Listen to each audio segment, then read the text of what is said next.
Well, what do you think of that lady squirting the hose on the homeless lady? I think it was a dude, right? It was a guy squirting the. I think everybody is at the edge of their frustration. Like it's like you could say, "My gosh, that's heartless." Well, maybe that person gets up every day and sees human shit on his front door. I mean, that does it. Why not attack someone over that? Maybe something else can be done. Maybe you can discuss something with your, environment, your neighborhood. Either way it goes. There's Greg Gutfeld on Fox News, standing up for the guy in San Francisco there. I guess the first San Franciscan he stood up for spraying this homeless lady that was in front of his art gallery. She was destroying business. They were actually talking about homelessness and some of the propositions for actually changing the way that we go about this, or some of the ideas that leaders have had, even specifically autonomous zones. Let's watch them talk about that. I would support this. It's what I've been talking about for a while, an autonomous zone for people who wish to be homeless. This is where you can go and practice this experimental lifestyle, right? And if you're back in the city panhandling, we'll take you back there, or we'll get you help. But you're gonna go back to that place because that's where it's legal. That's where it's legal. And it could get really ugly and gross. It could be it could be like the Road Warrior ×5. But you know what? That's what they want in the city. They cannot live on your street. Right. They have to exercise their lifestyle somewhere else, and we will help you. We will help you. I will help you. All that talk is really weird. Maybe he will. And by the way, this is the thing. This is where the discussion I think has to be had is, what do you expect to happen? Because he said, I will help you. He goes, and if you can't get where you're going, we'll help you. Where is that in some of the policies that people like him support? Where's the help? Because every time someone says something about helping, it turns into no handouts for these lazy a-holes.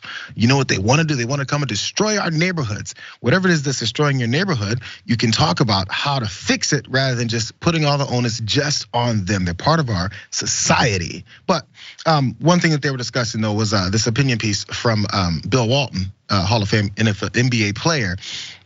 How Sunbreak Ranch is the answer to San Diego and America's homeless problem is what he pointed out in that op-ed, sending folks out in the middle of nowhere and setting up a bit of a, I guess, encampment, but one that's more organized by the government to do so. Also, Karen Bass in LA was talking about potentially moving folks, but then that's also moved to an inside thing where they're moving folks into hotel rooms to eventually set them up for more permanent residency. And hopefully all these ideas will work to some degree. I'm not sure about shipping out to the middle of the desert or infrastructure based off of that. But first of all, just the defense of someone spraying someone with water because he's got poop on his sidewalk. I know it's disgusting. We've been victims of things that happen because of folks that live on the streets. But I'm not sure if just spraying someone with water is really the answer there was. Yeah, I mean, there's the policy argument that's separate, but this is basically you're committing an act of violence against somebody who's homeless. I think their lives are pretty messed up enough that you don't have to hose them down like they're dogs in the street. Like there's no reason to do that.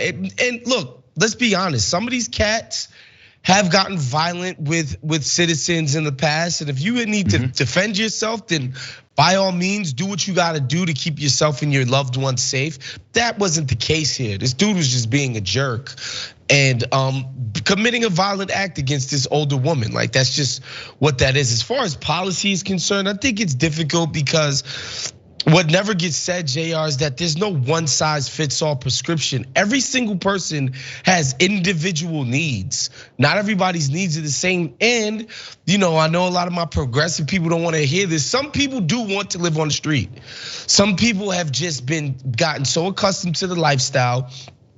They haven't gotten the help that they needed early on in their life as far as mental health stuff and things like that, drug addiction, etc. And they're past the point where they want to live like the rest of society. Some people do want to be on the street. So what do you do about that? Do you force somebody to go be a person that they might not necessarily want to be anymore? I think these are complicated questions to ask. And I would hope that we would be trying to answer those rather than being like, oh, it's cool to hose people down in the street. I like that you point out how complicated the issue is because there's so many different factors and reasons why people end up homeless that you can't just say this is why, but such a blanket accusatory statement like they just want to be there and they just hate and want to do this and that. It allows you to to shed any responsibility we have as a society to talk about this and come up with a plan. Because if you don't want folks in front of your business or in front of your house or digging through your garbage or breaking into your back door, and we've seen all these stories. If you don't want that, we should start embracing ways to keep them from getting to that situation. As you pointed out, mental health help with that. People self-medicating, which then leads to drug abuse and all that stuff that happens. Maybe even having a damn job that pays enough of a living wage. Isn't that crazy? We skip all that part and just say, how dare those a-holes do this to me?